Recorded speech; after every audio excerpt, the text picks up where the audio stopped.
ਦਿਨਾਂ ਦੀ ਸਮੂਹ ਫੁਲਵਾੜੀ ਨੇ ਹਰ ਸਾਲ ਦੀ ਤਰ੍ਹਾਂ ਸ਼ਹੀਦਾਂ ਦੀ ਮਹਾਂਪੁਰਸ਼ਾਂ ਦੀ ਯਾਦ ਮਨਾਉਂਦਿਆਂ ਹੋਇਆ ਸਤਿਗੁਰਾਂ ਦੇ ਚਰਨ ਗ੍ਰਹਿ ਵਿਖੇ ਪਰਸੇ ਨੇ। ਗੁਰਦੇਵ ਦਾ ਸੁੰਦਰ ਦੀਵਾਨ ਸਜਿਆ ਹੈ। ਅੰਮ੍ਰਿਤ ਰਸ ਹਰ ਕੀਰਤਨੋਂ ਕੋ ਬਿਰਲਾ ਪੀਵੈ। ਸਤਿਗੁਰੂ ਸੱਚੇ ਪਾਤਸ਼ਾਹ ਜੀ ਦੀ ਅੰਮ੍ਰਿਤ ਗੁਰਬਾਣੀ ਦੇ ਕੀਰਤਨ ਆਪ ਜੀ ਨੇ ਸਰਵਣ ਕੀਤੇ ਨੇ। ਅੱਜ ਛੇਵੇਂ ਪਾਤਸ਼ਾਹ ਮੀਰੀ ਪੀਰੀ ਦੇ ਮਾਲਕ ਦਲ ਭੰਜਨ ਗੁਰ ਸੂਰਮਾ ਵੱਡ ਜੋਧਾ ਬਹੁ ਪਰ ਭਿਖਾਰੀ ਧੰਨ ਗੁਰੂ ਹਰਗੋਬਿੰਦ ਸਾਹਿਬ ਮਹਾਰਾਜ ਜੀ ਦਾ ਪਾਵਨ ਪ੍ਰਕਾਸ਼ ਪੁਰਬ ਵੀ ਹੈ ਔਰ ਨਾਲ ਹਾੜ ਦੇ ਮਹੀਨੇ ਦੀ ਸੰਗਰਾਂਦ ਵੀ ਹੈ। ਬੜਾ ਭਾਗਾਂ ਭਰਿਆ ਇਹ ਪਾਵਨ ਦਿਹਾੜਾ ਹੈ। ਸਾਡੇ ਦੇਸ਼ ਦੇ ਇਤਿਹਾਸ ਦੇ ਅੰਦਰ ਜਦੋਂ ਸ਼ਹੀਦੀ ਦੀ ਗੱਲ ਕਰੀਏ, ਹਿੰਦੁਸਤਾਨ ਦਾ तमाम ਇਤਿਹਾਸ ਅਸਲ ਸ਼ਹਾਦਤ ਦੇ ਸੰਕਲਪ ਤੋਂ ਬਿਲਕੁਲ ਸਖਣਾ ਸੀ। ਮਾਰਨ ਵਾਲੇ ਤੇ ਮਰਨ ਵਾਲਿਆਂ ਦੀ ਕਮੀ ਤਾਂ ਕੋਈ ਨਹੀਂ ਸੀ। ਲੋਕ ਮਾਰਦੇ ਵੀ ਸਨ ਤੇ ਮਰਦੇ ਵੀ ਸਨ। ਬੜੇ ਬੜੇ ਭਾਰੀ ਜੰਗ ਇਸ ਧਰਤੀ ਉੱਪਰ ਹੋਏ, ਪਰ ਸ਼ਹਾਦਤ ਦਾ ਜਿਹੜਾ ਸੰਕਲਪ ਹੈ, ਸ਼ਹਾਦਤ ਕੀ ਹੁੰਦੀ ਹੈ, ਕਿਉਂ ਦਿੱਤੀ ਜਾਂਦੀ ਹੈ, ਇਸ ਸ਼ਹਾਦਤ ਦੇ ਸੰਕਲਪ ਦਾ ਜਿਹੜਾ ਰੰਗ ਹੈ ਉਹ ਗੁਰੂ ਪੰਜਵੇਂ ਪਾਤਸ਼ਾਹ ਨੇ ਇਸ ਦੇਸ਼ ਦੇ ਇਤਿਹਾਸ ਵਿੱਚ ਭਰਿਆ ਔਰ ਇਹੋ ਜਿਹਾ ਰੰਗ ਭਰਿਆ ਕਿ ਦੁਨੀਆ ਦਾ तमाम ਇਤਿਹਾਸ ਇਹ ਕਹਿ ਉੱਠਿਆ ਕਿ ਸ਼ਹੀਦਾਂ ਦੇ ਸਰਤਾਜ। ਦੁਨੀਆ ਦੇ ਸਰਬੱਤ ਸ਼ਹੀਦਾਂ ਦੇ ਸਿਰ ਦੇ ਤਾਜ ਨੇ ਗੁਰੂ ਅਰਜਨ ਦੇਵ ਜੀ ਮਹਾਰਾਜ। ਕਿਉਂਕਿ ਧਰਮ ਦੀ ਖਾਤਰ ਇਸ ਤੋਂ ਪਹਿਲਾਂ ਕਿਸੇ ਨੇ ਇੰਨੀ ਵੱਡੀ ਸ਼ਹਾਦਤ ਨਹੀਂ ਦਿੱਤੀ। ਲੋਕ ਲੜਦੇ ਜ਼ਰੂਰ ਰਹੇ, ਕੋਈ ਜ਼ਮੀਨ ਪਿੱਛੇ ਲੜਦਾ ਰਿਹਾ, ਕੋਈ ਜੋਰੂ ਪਿੱਛੇ ਲੜਦਾ ਰਿਹਾ, ਕੋਈ ਧਨ ਪਿੱਛੇ ਲੜਦਾ ਰਿਹਾ, ਪਰ ਪਰਮੇਸ਼ਰ ਦਾ ਭਾਣਾ ਸੱਚ ਕਰਕੇ ਮੰਨਣਾ, ਅਕਾਲ ਪੁਰਖ ਦੀ ਆਗਿਆ ਨੂੰ ਸੱਚ ਕਰਕੇ ਮੰਨਣਾ, ਸਬਰ ਸੰਤੋਖ ਤੇ ਸ਼ੁਕਰ ਦਾ ਇਸ ਦੁਨੀਆ ਦੇ ਅੰਦਰ ਅੰਤ ਕਰਕੇ ਵਿਖਾਉਣਾ ਕਿ ਸਬਰ ਕਿਹਨੂੰ ਕਹਿੰਦੇ, ਸੰਤੋਖ ਕਿਹਨੂੰ ਕਹਿੰਦੇ, ਸ਼ੁਕਰ ਕਿਹਨੂੰ ਕਹਿੰਦੇ ਨੇ। ਇਹ ਸਾਰੇ ਰੰਗ ਗੁਰੂ ਅਰਜਨ ਦੇਵ ਮਹਾਰਾਜ ਸੱਚੇ ਪਾਤਸ਼ਾਹ ਜੀ ਦੀ ਸ਼ਹਾਦਤ ਵਿੱਚੋਂ ਮਿਲਦੇ ਨੇ। ਸਾਡੀ ਜ਼ਿੰਦਗੀ ਵਿੱਚ ਕਿਤੇ ਕੋਈ ਔਖਾ ਸਮਾਂ ਆ ਜਾਵੇ ਤੇ ਅੱਜ ਦਾ ਜਿਹੜਾ ਮਨੁੱਖ ਹੈ ਤਰਾ ਕਰ ਉੱਠਦਾ ਹੈ। ਇਹ ਮਨ ਵਿੱਚ ਸੋਚਦਾ ਹੈ ਇਹ ਬੜਾ ਭਾਰੀ ਸਮਾਂ ਆ ਗਿਆ। ਮੈਂ ਜਦੋਂ ਵਿਚਾਰ ਕਰਦਾ ਹਾਂ ਕਿ ਗੁਰੂ ਅਰਜਨ ਦੇਵ ਜੀ ਮਹਾਰਾਜ ਨੇ ਜਦੋਂ ਤੱਤੀ ਲੋਹ ਤੇ ਬਹਿ ਕੇ ਸ਼ਹਾਦਤ ਦਿੱਤੀ, 5 ਦਿਨ ਭੁੱਖੇ ਭਾੜੇ ਰਹੇ, ਜਲ ਨਹੀਂ ਛਕਣ ਨੂੰ ਦਿੱਤਾ ਗਿਆ। ਪਹਿਲਾਂ ਧੁੱਪੇ ਬਿਠਾਇਆ ਚੰਦੂ ਨੇ ਪੰਜਵੇਂ ਪਾਤਸ਼ਾਹ ਨੇ। ਆ ਵੇਖੋ ਗਰਮੀ ਹੈ ਨਾ, ਆਪਣੇ ਕੋਲੋਂ ਬਰਦਾਸ਼ਤ ਨਹੀਂ ਹੁੰਦੀ। ਗੁਰੂ ਅਰਜਨ ਦੇਵ ਮਹਾਰਾਜ ਜੀ ਨੂੰ ਚੰਦੂ ਨੇ ਧੁੱਪੇ ਬਿਠਾਇਆ ਪਹਿਲਾਂ, ਨਾ ਪ੍ਰਸ਼ਾਦਾ ਦਿੱਤਾ, ਨਾ ਛਕਣ ਲਈ ਜਲ ਦਿੱਤਾ। ਫਿਰ ਗੁਰੂ ਸਾਹਿਬ ਜੀ ਨੂੰ ਉਬਲਦੀ ਦੇਗ ਵਿੱਚ ਗਰਮ ਪਾਣੀ ਦੇ ਵਿੱਚ ਉਬਾਲਿਆ। ਫਿਰ ਮਹਾਰਾਜ ਸੱਚੇ ਪਾਤਸ਼ਾਹ ਨੂੰ ਤੱਤੀ ਲੋਹ ਤੇ ਬਿਠਾਇਆ। ਕਈ ਵਾਰੀ ਸੋਚੀਦਾ ਵੀ ਚੰਦੂ ਦਾ ਜਿਗਰਾ ਵੀ ਬੜਾ ਸੀ, ਕਿਉਂਕਿ ਜਦੋਂ ਤਸੀਹੇ ਦੇਣ ਲੱਗਾ ਤੇ ਉਹਨੇ ਇਹੋ ਜਿਹਾ ਰਾਹ ਚੁਣਿਆ ਕਿ ਤਸੀਹੇ ਵੀ ਇੱਦਾਂ ਦੇ ਦਿਆਂ ਵੀ ਲਹੂ ਵੀ ਨਾ ਡੁੱਲੇ ਤੇ ਇਹਨਾਂ ਨੂੰ ਮੰਨਣਾ ਵੀ ਪੈ ਜਾਏ। ਉਸ ਕੇ ਜਹਾਂਗੀਰ ਦੀ ਲਿਖੀ ਹੋਈ ਪੁਸਤਕ ਹੈ, ਉਹਦੇ ਵਿੱਚ ਉਹ ਲਿਖਦਾ ਵੀ ਮੈਂ ਗੁਰੂ ਪੰਜਵੇਂ ਪਾਤਸ਼ਾਹ ਨੂੰ ਯਾਸ਼ਾ ਦੇ ਮੁਤਾਬਕ ਸਜ਼ਾ ਦੇਣ ਦੀ ਆਗਿਆ ਕੀਤੀ। ਜਿਹੜਾ ਚੰਗੇਜ਼ ਖਾਨ ਹੋਇਆ 2.5 ਕਰੋੜ ਬੰਦੇ ਦਾ ਕਾਤਲ, ਇਹ ਯਾਸ਼ਾ ਕਾਨੂੰਨ 11ਵੀਂ ਸਦੀ ਵਿੱਚ ਉਹਨੇ ਬਣਾਇਆ ਸੀ, ਕਿਉਂਕਿ ਉਹ ਗੈਬੀ ਸ਼ਕਤੀਆਂ ਨੂੰ ਮੰਨਣ ਵਾਲੇ ਲੋਕ ਸਨ ਤੇ ਉਹ ਕਹਿੰਦੇ ਕਿਸੇ ਧਾਰਮਿਕ ਪੁਰਸ਼ ਦਾ ਲਹੂ ਜਦੋਂ ਧਰਤੀ ਤੇ ਡਿੱਗਦਾ ਤੇ ਕ੍ਰਾਂਤੀ ਪੈਦਾ ਹੁੰਦੀ ਹੈ। ਤੇ ਉਹਨਾਂ ਦੀ ਕੁੱਲ ਦੇ ਵਿੱਚੋਂ ਹੀ ਸਾਨੇ ਜਹਾਂਗੀਰ ਆਦਿਕ, ਬਾਬਰ ਆਦਿਕ, ਚੰਗੇਜ਼ ਖਾਨ ਦੀ ਕੁੱਲ ਹੈ। ਇਹ ਜਿੰਨੇ ਵੀ ਸਨ, ਜਿੰਨੇ ਵੀ ਮੁਗਲ ਨੇ ਨਾ, ਪਹਿਲਾਂ ਪਠਾਨ ਸਨ ਇੱਥੇ ਬਾਬਰ ਤੋਂ ਪਹਿਲਾਂ, ਤੇ ਮੁਗਲਾਂ ਨੇ ਆ ਕੇ ਪਠਾਨਾਂ ਨੂੰ ਦੇਸ਼ ਵਿੱਚੋਂ ਕੱਢਿਆ ਜਦੋਂ ਏਮਨਾਬਾਦ ਜੰਗ ਹੋਇਆ ਗੁਰੂ ਨਾਨਕ ਸਾਹਿਬ ਦੇ ਸਮੇਂ ਦੇ ਵਿੱਚ। ਤੇ ਮੁਗਲ ਜਦੋਂ ਕਾਬਜ ਹੋ ਗਏ ਤੇ ਇਹਨਾਂ ਨੇ ਫਿਰ ਉਹ ਜਿਹੜੀ ਯਾਸ਼ਾ ਦਾ ਕਾਨੂੰਨ ਚੰਗੇਜ਼ ਖਾਨ ਨੇ ਬਣਾਇਆ ਸੀ ਉਹ ਲਾਗੂ ਕੀਤਾ ਇੱਥੇ, ਵੀ ਜਿਹੜਾ ਧਾਰਮਿਕ ਪੁਰਸ਼ ਹੈ ਉਹਦਾ ਲਹੂ ਨਾ ਡੋਲਿਆ ਜਾਏ, ਕਿਉਂਕਿ ਉਹਦੇ ਲਹੂ ਦੇ ਇੱਕ ਇੱਕ ਕਤਰੇ ਦੇ ਵਿੱਚੋਂ ਕ੍ਰਾਂਤੀ ਪੈਦਾ ਹੁੰਦੀ ਹੈ। ਇਹੋ ਜਿਹੀਆਂ ਰੂਹਾਂ ਪੈਦਾ ਹੁੰਦੀਆਂ ਨੇ ਜੋ ਵੱਡੇ ਵੱਡੇ ਬਾਦਸ਼ਾਹਾਂ ਦਾ ਰਾਜ ਤਬਾਹ ਕਰ ਦਿੰਦੀਆਂ ਨੇ, ਔਰ ਐਸਾ ਹੀ ਹੋਇਆ। ਇਤਿਹਾਸ ਦੇ ਪੰਨੇ ਗਵਾਹ ਨੇ। ਭਾਵੇਂ ਇਹ ਗੱਲਾਂ ਅੱਜ ਕੱਲ੍ਹ ਦੇ ਨਾਸਤਕਾਂ ਨੂੰ ਫਿੱਟ ਨਹੀਂ ਬਹਿੰਦੀਆਂ, ਜਿਨ੍ਹਾਂ ਦੀ ਬੁੱਧੀ ਕਿਤਾਬੀ ਕੀੜਿਆਂ ਦੇ ਵਿੱਚ ਫਸੀ ਹੋਈ ਹੈ, ਉਹਨਾਂ ਨੇ ਕਦੇ ਉੱਪਰ ਉੱਠ ਕੇ ਵੇਖਿਆ ਹੀ ਨਹੀਂ ਕਿ ਗੁਰੂ ਦਾ ਇਤਿਹਾਸ ਕੀ ਕਹਿੰਦਾ ਹੈ। ਮਹਾਰਾਜ ਗੁਰੂ ਪੰਜਵੇਂ ਪਾਤਸ਼ਾਹ ਦਾ ਲਹੂ ਨਹੀਂ ਡੋਲਿਆ ਚੰਦੂ ਨੇ। ਉਹਨੇ ਗੁਰੂ ਸਾਹਿਬ ਨੂੰ ਤੱਤੀ ਲੋਹ ਤੇ ਬਿਠਾਇਆ, ਸੀਸ ਵਿੱਚ ਰੇਤਾ ਪਾਇਆ, ਤੇ ਫਿਰ ਜਾ ਕੇ ਭਾਈ ਰਤਨ ਸਿੰਘ ਭੰਗੂ ਕਹਿੰਦੇ ਕਿ ਗੁਰੂ ਸਾਹਿਬ ਨੂੰ ਦਰਿਆ ਵਿੱਚ ਰੋੜਿਆ ਗੁਰੂ ਪੰਜਵੇਂ ਪਾਤਸ਼ਾਹ ਨੇ। ਵੀ ਜਲ ਠੰਡਾ ਹੁੰਦਾ, ਸਰੀਰ ਜਦੋਂ ਸੜਿਆ ਹੋਵੇ, ਖਲੂਏ ਪਏ ਹੋਵਣ, ਮਾਸ ਸੜਿਆ ਹੋਵੇ, ਚਰਬੀ ਨਿਕਲੀ ਹੋਵੇ, ਤੇ ਠੰਡਾ ਪਾਣੀ ਪਾ ਦਈਏ ਤੇ ਮਾਸ ਖੱਖਰਾ ਵਾਂਗੂ ਖਿਲਰ ਜਾਂਦਾ ਹੈ। ਤੇ ਗੁਰੂ ਅਰਜਨ ਦੇਵ ਮਹਾਰਾਜ ਸੱਚੇ ਪਾਤਸ਼ਾਹ ਜੀ ਦੀ ਜਿਹੜੀ ਇਹ ਸ਼ਹਾਦਤ ਹੈ ਨਾ, ਉਹਨੇ ਇਦਾਂ ਦਾ ਸੰਕਲਪ ਸਾਡੇ ਦੇਸ਼ ਦੇ ਇਤਿਹਾਸ ਵਿੱਚ ਭਰ ਦਿੱਤਾ, ਜਿਨ੍ਹਾਂ ਲੋਕਾਂ ਨੂੰ ਸ਼ਹੀਦ ਤੇ ਸ਼ਹਾਦਤ ਦਾ ਨਹੀਂ ਸੀ ਪਤਾ, ਤੇ ਗੁਰੂ ਪੰਜਵੇਂ ਪਾਤਸ਼ਾਹ ਨੇ ਦੱਸ ਦਿੱਤਾ ਵੀ ਸ਼ਹੀਦੀ ਕੀ ਹੁੰਦੀ ਹੈ। ਸ਼ਹੀਦ ਸ਼ਬਦ ਫਾਰਸੀ ਦਾ ਸ਼ਬਦ ਹੈ, ਇਹਦਾ ਅਰਥ ਹੈ ਜੀ ਗਵਾਹੀ ਦੇਣ ਵਾਲਾ, ਜਿਹੜਾ ਧਰਮ ਦੇ ਖਾਤਰ ਜੂਝ ਜਾਏ, ਧਰਮ ਦੀ ਖਾਤਰ ਆਪਣੀ ਜਾਨ ਕੁਰਬਾਨ ਕਰ ਦੇ, ਗਵਾਹੀ ਭਰੇ ਧਰਮ ਦੀ, ਉਹਨੂੰ ਸ਼ਹੀਦ ਕਹਿੰਦੇ ਨੇ। ਅਸਲ ਸ਼ਹੀਦ ਉਹ ਹੁੰਦਾ, ਭਾਵੇਂ ਤਾਂ ਅੱਜ ਕੱਲ੍ਹ ਤਾਂ ਕੋਈ ਚਲਾ ਜਾਵੇ ਦੁਨੀਆ ਤੋਂ, ਜਿਹਨੂੰ ਮਰਜ਼ੀ ਸ਼ਹੀਦ ਕਹਿ ਦਿਓ, ਤੇ ਜਿਹਦੇ ਮਰਜ਼ੀ ਕੋਲੋਂ ਕਹਾ ਲਓ ਵੀ ਕੋਈ ਗਾਇਕ ਵੀ ਮਰ ਜਾਏ ਤੇ ਲੋਕ ਆਖਦੇ ਸ਼ਹੀਦ। ਉਹ ਕਿਹੜਾ ਜਾ ਕੇ ਕਰਬਲਾ ਦੇ ਮੈਦਾਨ ਵਿੱਚ ਜੰਗ ਲੜਦਾ ਰਿਹਾ, ਵੀ ਤੇਗ ਵਾਹੁੰਦਾ ਰਿਹਾ, ਵੀ ਸ਼ਹੀਦ ਹੋ ਗਿਆ। ਗੁਰੂ ਅਰਜਨ ਦੇਵ ਮਹਾਰਾਜ ਜੀ ਦਾ ਇਤਿਹਾਸ ਪੜ੍ਹ ਕੇ ਪਤਾ ਲੱਗਦਾ ਵੀ ਸ਼ਹੀਦ ਕਿਹਨੂੰ ਕਹਿੰਦੇ ਨੇ। ਇਹ ਹੁੰਦੀ ਹੈ ਸ਼ਹਾਦਤ। ਆ ਜਿਹੜਾ ਦੇਸ਼ ਦਾ ਇਤਿਹਾਸ ਜਿਹੜਾ ਸੀ ਨਾ, ਇਸ ਰੰਗ ਤੋਂ ਸਖਣਾ ਸੀ, ਗੁਰੂ ਪੰਜਵੇਂ ਪਾਤਸ਼ਾਹ ਨੇ ਉਹ ਰੰਗ ਭਰਿਆ। ਤੇ ਜਿਹੜਾ ਭਰਮ ਜਹਾਂਗੀਰ ਪਾਲ ਕੇ ਬੈਠਾ ਸੀ ਵੀ ਯਾਸ਼ਾ ਦੇ ਮੁਤਾਬਕ ਸਜ਼ਾ ਦੇ ਦਿਓ, ਕੋਈ ਕ੍ਰਾਂਤੀ ਪੈਦਾ ਨਹੀਂ ਹੋਵੇਗੀ, ਵੀ ਇਹਨਾਂ ਦਾ ਲਹੂ ਨਾ ਡੁੱਲਣ ਦਈਏ, ਪਰ ਕੰਮ ਉਲਟ ਹੋ ਗਿਆ ਕਿ ਉਹ ਕ੍ਰਾਂਤੀ ਇਸ ਰੂਪ ਦੇ ਵਿੱਚ ਪ੍ਰਗਟ ਹੋਈ ਕਿ ਹਿੰਦੁਸਤਾਨ ਦੀ ਸਰਕਾਰ ਨੂੰ ਵੀ ਗੋਡੇ ਟੇਕਣੇ ਪਏ। ਆਓ ਗੁਰੂ ਹਰਗੋਬਿੰਦ ਸਾਹਿਬ ਮਹਾਰਾਜ ਦੇ ਇਤਿਹਾਸ ਵੱਲ ਤੁਰੀਏ। ਸਤਿਗੁਰੂ ਗੁਰੂ ਅਰਜਨ ਦੇਵ ਜੀ ਮਹਾਰਾਜ ਸੱਚੇ ਪਾਤਸ਼ਾਹ ਜੀ ਆਪ ਜੀ ਗੁਰਤਾ ਗੱਦੀ ਤੇ ਬੈਠੇ, ਤੇ ਸੁਭਾਵਕ ਸੀ ਕਿ ਉਹਨਾਂ ਦਾ ਵੱਡਾ ਭਰਾ ਈਰਖਾ ਕਰਦਾ ਸੀ। ਕਾਫੀ ਸਮਾਂ ਲੰਘ ਗਿਆ, ਮਿਹਰਬਾਨ ਦਾ ਜਨਮ ਹੋਇਆ। ਇੱਕ ਦਿਨ ਬੀਬੀ ਕਰਮੋਂ ਬੈਠੀ ਬੈਠੀ ਕਹਿਣ ਲੱਗੀ, ਬਾਬੇ ਪ੍ਰਿਥੀ ਚੰਦ ਨੂੰ, ਜੇ ਕਿਤੇ ਤੁਸੀਂ ਸੇਵਾ ਕਰ ਲੈਂਦੇ ਨਾ, ਆਪਣੇ ਪਿਤਾ ਦੀ ਹੁਕਮ ਵਿੱਚ ਰਹਿੰਦੇ, ਤੇ ਗੱਦੀ ਤੁਹਾਨੂੰ ਮਿਲਣੀ ਸੀ।